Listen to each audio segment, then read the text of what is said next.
Yeah, hi everyone. So I've been seeing ads for keto online over the months, okay?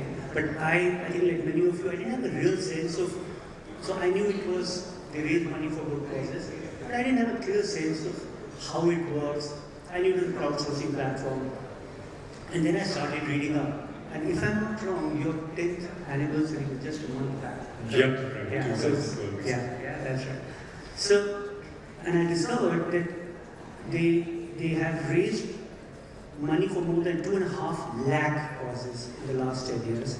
And the total amount of money is 1,100 crore, which is really an astounding amount, especially I think in a country where very often when we think of helping, we donate to religious causes, we donate to families, we donate to friends, but very rarely trust has been lacking and we don't easily donate traditionally to strangers. So I was really impressed at the scale of it. So I'm going to ask, but I have to ask that one question, which is just sitting there, so let's get it out of the way. Which was that you're used to an actor being in many roles, but when people discover, by the way, which I didn't know you were associated with theatre, okay. So when you discover that the actor even in real life plays a second, right, some other role, what is the classic reaction that you get when people discover that you are actually associated with keto? What is the reaction? I think it is a reaction of surprise, and it is also a reaction of, first of all, good evening everyone, and it's really nice to be here, and really nice to, I hope you enjoy this conversation. I'd love to get questions from you after we're done with this. Yeah, so the first reaction obviously is surprise. The other also is, I've often spoken to people, friends that are VCs and stuff, about why is it that Indian celebrities have been unable to sort of build their own brands, right? So when you look at Kim Kardashian, you look at Ryan Reynolds, or anyone out west, they've all created very distinct brands, which are billion-dollar brands. Of course, it has to do with the size of the market, but it also has to do with the fact that, as celebrities in India, we are associated with multiple brands. So when you're actually building something, and you're actually deeply associated with something, people think you're just endorsing the brand, right?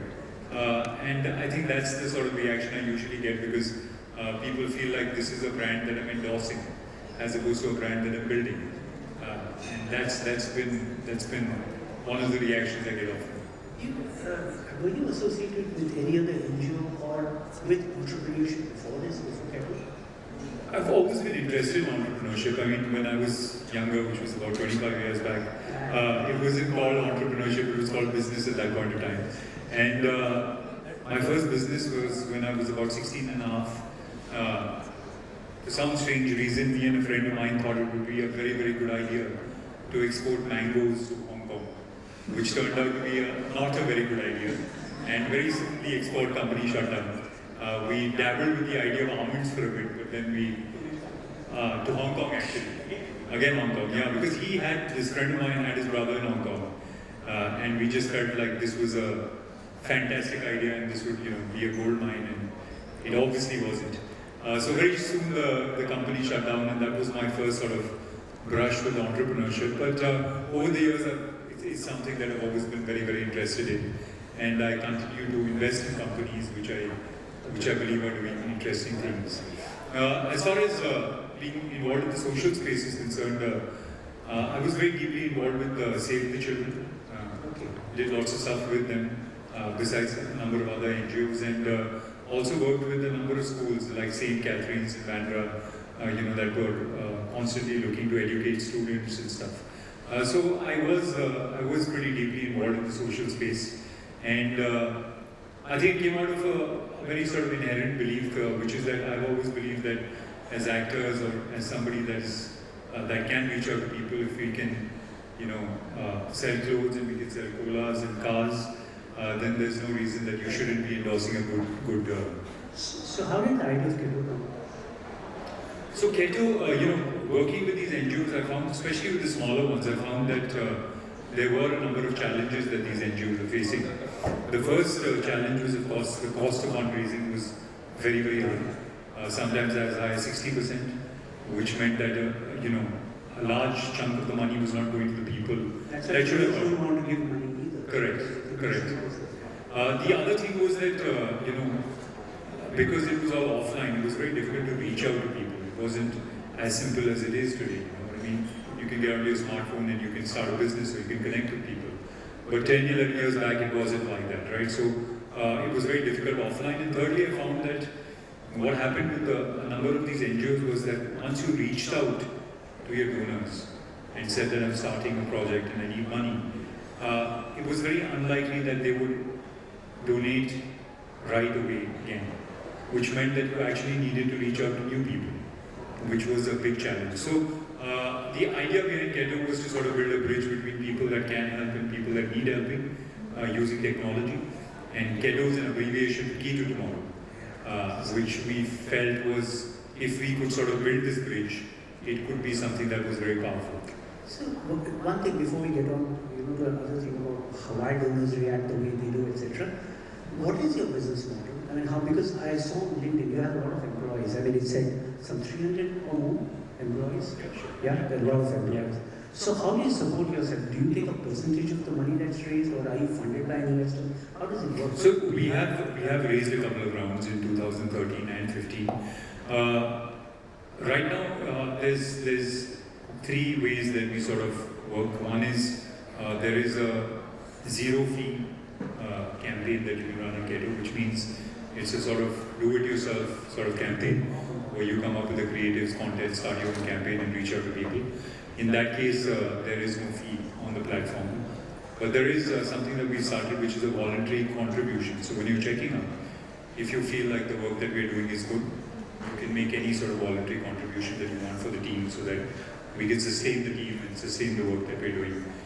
The other is a service model, which is, we take care of everything for you, which is right from content to creatives to marketing to obviously reaching out to people and telling you how to run this campaign. In that case, the percentage varies from 5 to 13% depending on what the cost is. 13. Yeah, depending on what the cost turns out to be. And we also have CRM tools for NGOs, to help them with digital campaigns and marketing. So that's another model that we have. Okay. When you look back on the last 10 years, do you see clear phases in Keto's life? Like there was the first phase when people said, what the hell are you doing? Sure. What is this? I mean, that type of thing. Exactly. Actually, the first phase was, what the hell are you doing? That was actually the first phase, because at that point in time, look, digital payments weren't big in this country. Secondly, we reached out to a lot of investors, and their first reaction, which was something that you were saying as well earlier, is that they felt that Indians are actually not generous. And they felt like something like this can't work in a country like India. It's a bit of a Western concept, and also crowdfunding was very, very new at that point of time. I mean, Kickstarter had just sort of launched, and people were talking about it and stuff. So it was very early days, and it was actually, what the hell are you doing? Why don't you do something else? I mean, a lot of investors and friends of mine told me that, look, you're a popular person, you can start something else, but why don't you start this, right? Then after what the hell was the next phase, which was a phase of, I think, which I refer to as conviction, because you have to have the conviction after what the hell to keep building. So you start building. Then the third phase is a phase of traction where finally starts picking up. There is a phase which we refer to as higher growth, which has happened in the last couple of years. And now I think we're in a phase of vision and ambition. That's how I look at it. Because there is a vision that we had in our mind when we started this platform 10 years ago. And I think now we are suitably placed to be ambitious and to sort of fulfill that vision. So what was that vision? So, the vision is to build two things. One is, look, right now, platforms like ours are mainly concentrated in the urban centers, right? Correct. Whereas I think the biggest requirement in this country is obviously in the smaller towns and tier 2 cities and villages and stuff. So our mission really is, how do we reach out to the smaller towns and smaller cities and create awareness there and reach out to people there. Right? So that is one thing that we definitely are looking to do and we've been working towards. The other is that because we build partnerships in the whole health ecosystem, Partnerships with organizations such as? Organizations as NGOs, hospitals, medical companies. You build partnerships over the years because you're constantly working with them, raising money and stuff. We feel like we can start now diversifying into other areas in health, tech, and those are things that we are looking to do. Like what kind of stuff? So one of the things that we've been working on is a platform which is very early days, but the idea behind it is to connect people that are going through similar things and caregivers of those people, and to find ways to connect them to the right people and connect. So yeah, correct. So that is something that we're looking to build in, and we're looking to build in other sort of areas where the key, which when we started Keto, the foundation of it is that people are good and people want to help other people. And now the idea is how do we sort of use technology to make goodness even more a wider sort of space. Tell me one thing. One of the commonest things that I've found talking to NGOs is the commonest reservation people have is how do I know my money will be get used properly?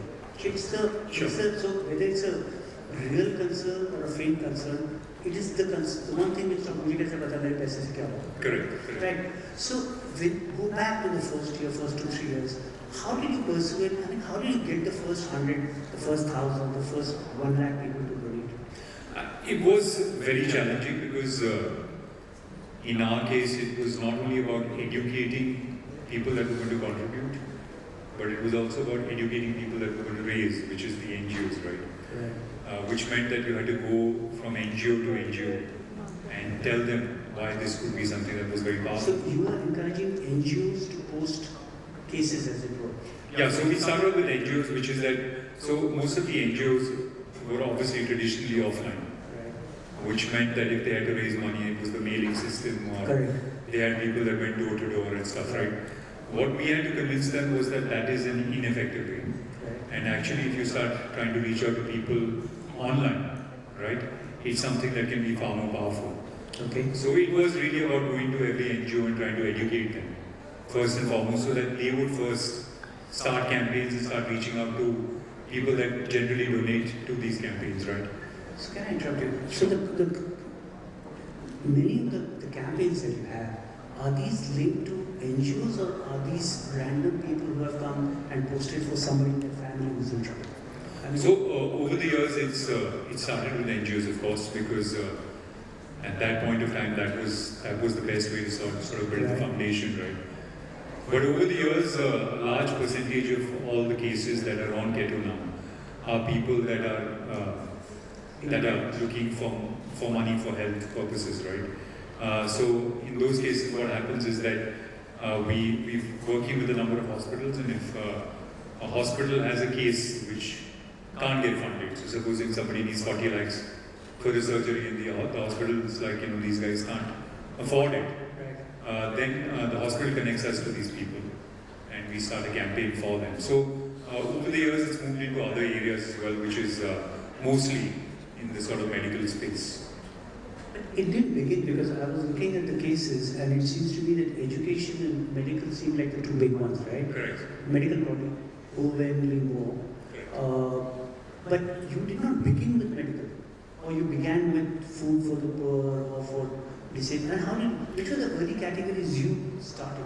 So we started with just multiple NGOs, and like I said, the first aim for us was that how do we get these NGOs, instead of reaching out to people offline, how do we get these NGOs to reach out to their people and say that they're donors, and say that, look, we made the system much easier, and now you can donate online as well, right? So that was obviously the first sort of step, which is that getting these NGOs on board, getting their donors on board, and then it sort of moved on to other areas, which is medical and health, individual fundraisers, right? And we also had a couple of campaigns in between, which a lot of people ask us is that how did you sort of market yourself or grow, right? And our growth was pretty organic because firstly the NGOs were reaching out to their donors. Secondly, what happened is that we also had a number of campaigns. One campaign that I remember very distinctly because I went, shot the video, gave the voiceover and stuff, was for athletes that were going to the Commonwealth Games and the Asian Games. And there were a number of athletes that didn't have enough money for their training, right? And they needed extra money and stuff, and they started a campaign. And we ended up raising a lot of money from that campaign. And what happened with that campaign and a number of other campaigns is that celebrities like actors, sports people, people that are popular, got involved. And because they were involved, their distribution mechanism kicked in, right? So initially, we didn't have to do any sort of marketing. It was all very, very organic. And once that sort of distribution system kicked in, then you had a number of people that had already done a campaign and people had contributed to the campaign that came and started another one, or the donors started a campaign when they needed the money. So it was all very organic to begin with. It was all ripple effects, but the larger the donors, the bigger the stone that drops into the water. So. Right. It does. I mean, in fact, I have a VC friend of mine, and he said something really interesting. He said that doing a startup is like bodybuilding, right? You have to turn up every day and you've got to put in a lot of hard work. But when you have a co-founder that is popular, or you have celebrities that get involved, then it's like bodybuilding with steroids. You still have to put in the hard work, but it just happens a little faster. So tell me, what was COVID devastated so many organizations but you were seeking donations online. What did COVID do to your together? I mean, did the nature of it somehow change? What happened together? Well, like a lot of tech companies, online companies, we obviously grew tremendously during COVID because the need obviously grew and the need was very urgent. And then there were suddenly people that wanted to do something, right? There was a friend of mine, his daughter is just 9, 10 years old. And she was watching television with him. And she was seeing the migrant crisis, right?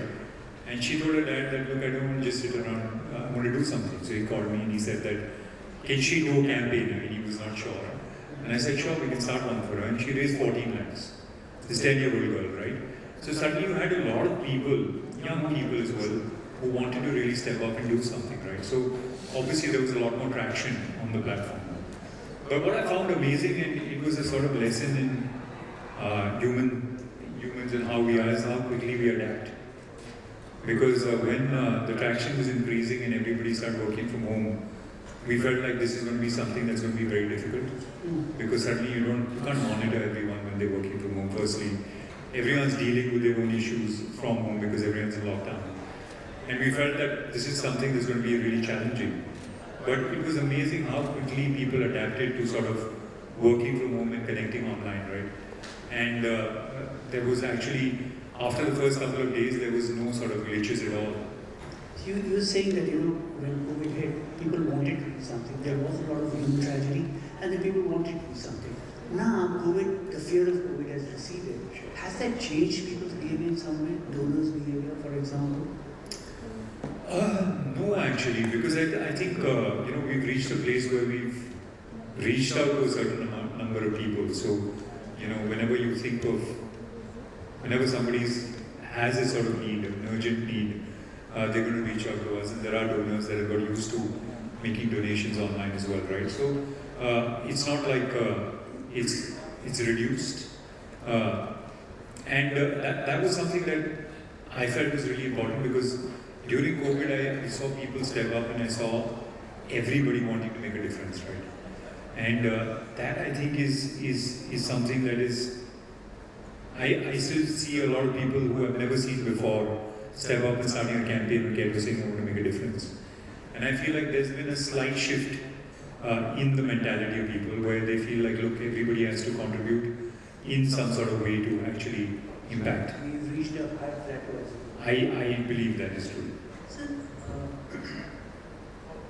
what are the one thing I want to understand, are there certain kind of campaigns to which people are far more likely to respond than for other type of campaigns? So for example, from looking at the side, is medical the thing to which people most respond? By far. By far. I mean, I tried very hard because, like I said, my interest lies in entrepreneurship. And I am somebody that's creative because of the movies. There was an attempt from my end to sort of push entrepreneurship and creativity. But we didn't see the sort of engagement in those areas as we saw in the medical areas. And the reason for that is that, when it comes to medical campaign, the need is always urgent. There's no time. There's no time, right? Yeah, like somebody needs a surgery in 4 weeks. Someone's fighting cancer, someone needs a bone marrow transplant. It's all very, very urgent needs, right? So because it's an urgent need, people feel compelled to sort of step up and donate.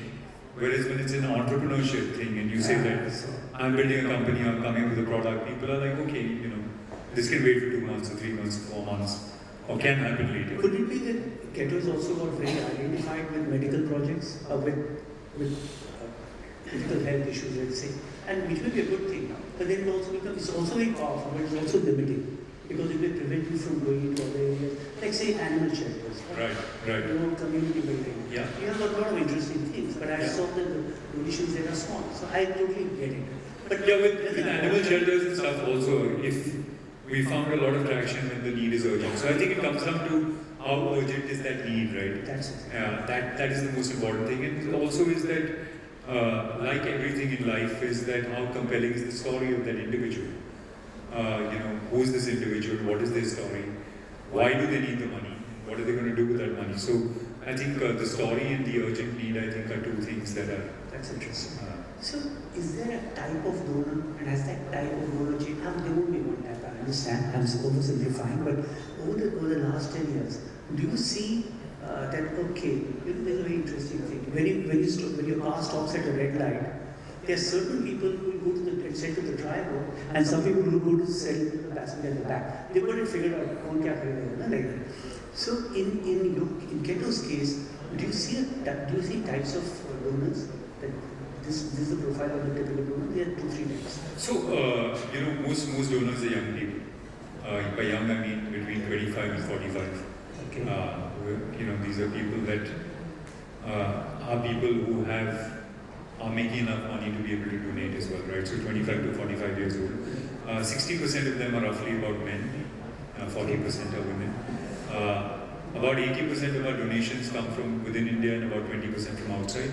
And within India, I think out of that 80%, about 90% come from the top 10 cities in India, right? Oh, really? That's very well defined. So I think it's quite a clear sort of profile of the kind of people that are on the platform. So is there a sweet spot in terms of the money that people donate?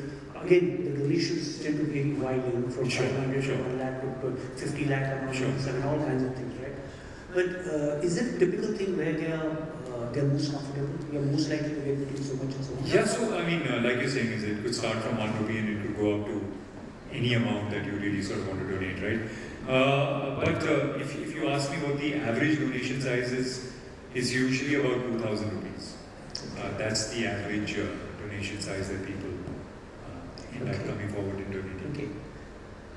Before I open the floor to questions from the audience, one thing is that this must be an extremely intense experience. I mean,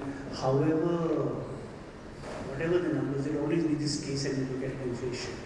We should do something about this. So what is not just as a business level, just in terms of understanding the way people respond to emergencies, about understanding human nature, what is the big stuff that you learned over the last 10 years? Well, a couple of things. One, of course, is that, despite what we see on social media, the news, when you turn on the news or you go to social media, you constantly believe that the world is a horrible place. That's what you think, because that's the only information that you get, like they say, clickbait, right? But when you're on a platform like Keto, you realize the world is actually a good place. Because every day we see strangers from across the world coming together to help somebody that they don't know, only from the goodness of their heart, right? So that for me has been something which has been incredible to see, right? Is that just random people coming together to help somebody. And I think that's amazing to see. The other is that, what Keto is doing is just a sort of drop in the ocean. Because there's just so many people that need help, right? And no matter how much you do, it's still still not enough. Yeah. There's just, we need 100 companies like Keto, and we need multiple, not just crowdfunding platforms, but multiple ways to help people in the medical and health sort of space, right? Because there's just a lot of people that need it. Okay, folks, we have 5 minutes left. If you have any questions for Kunal, please raise your hand. Identify yourself. Keep your questions short. And let's start at the back, please, gentlemen.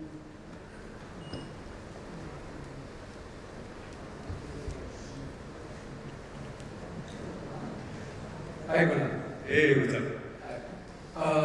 So, 2 questions I have. Hey, what's your name, please? I'm Sohan, and I run an organization called City. They do some amazing. Thanks.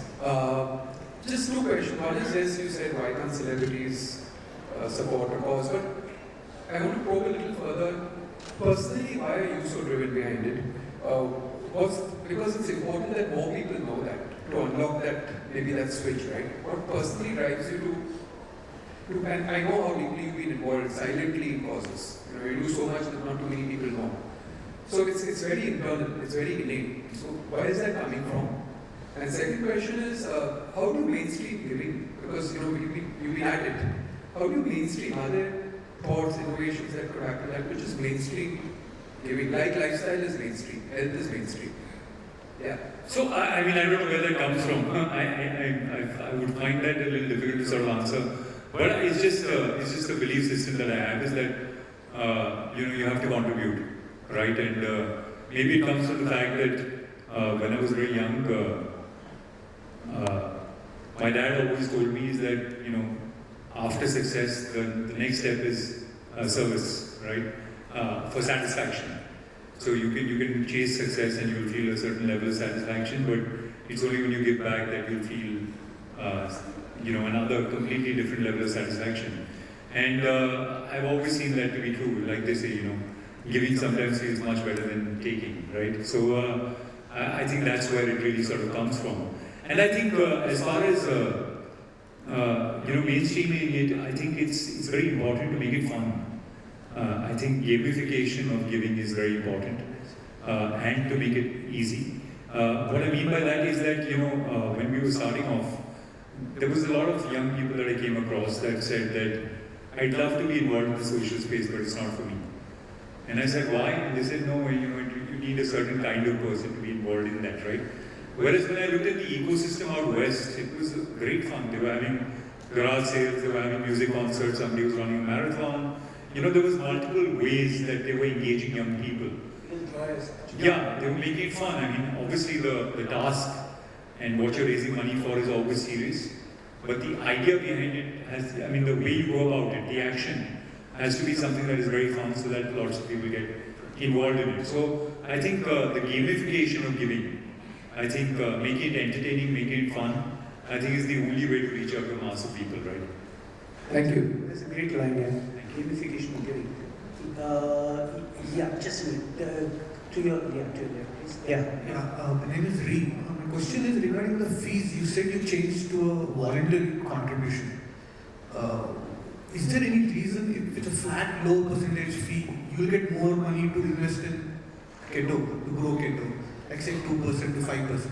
A small percentage, but fixed, but assured percentage. I don't think customers would mind, right?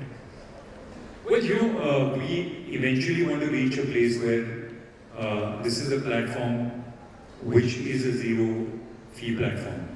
That is something that we like to do across the board, and that's what we've always wanted to do, right? So we don't want to be in a place where you're saying that, look, we're going to take a certain percentage of this unless we're doing the work. So like the service, the one where we provide the service, there is a lot of effort that goes in from our end, and there's a lot of man hours, and there's a lot of content creation, marketing, expenses of that go into it, which we have to obviously get back. But as far as just providing the platform to people, I think it is something that we'd like to reach a place where it's just completely free. And then you leave it up to people, like I'm saying, is that if you think that, look, they're doing a great job, or we want to see this sustain or grow, then you can sort of make a voluntary contribution. Yeah, I think there's a question here. Gentleman in the black shirt, yeah, please. Hello. Hi, Kunal. Hey, how are you? Well, my name is Naveen. I come from a staffing manpower company. At the same time, I have a finance background. So my question is more towards the compliance part of it. On a very one-off events, there are cases wherein there is a nexus between the donation that is raised along with the hospitals. So on that front, just wanted to understand on a very brief note, what is Keto trying to do so that there is no inflated bills against the donations that are being raised? Right, so I think all the partner hospitals that we are working with are hospitals that are very reputed. As far as the bills are concerned, the cost of it comes directly from the hospital to us. We've never seen a case where we felt like, the bill that we've got from the hospital is inflated because it's going to be a fundraising campaign, right? It usually is something that matches what the standard is. So we've never been in that sort of position, but we've as far as technology goes, we're putting up certain red flags, so that tech can pick up and AI can pick up, and machine learning can pick up certain red flags. And when that happens, and campaign gets flagged off, and then it's very likely that we would close that campaign. Yeah, I think we've run out of time. Kunal, this has been really fabulous. I think the gamification of giving is the thing I'm going to remember the most. Thank you so much. Right, thank you so much. Thank you so much, Kunal. Thank you, Mr. Khandigar. I request you to just step forward for a picture together. We can hear a louder round of applause and maybe take this back home that when we gamify giving, I think more younger audience will join us. And we have a small token of appreciation from Z Media, so I'd like you to please stay back.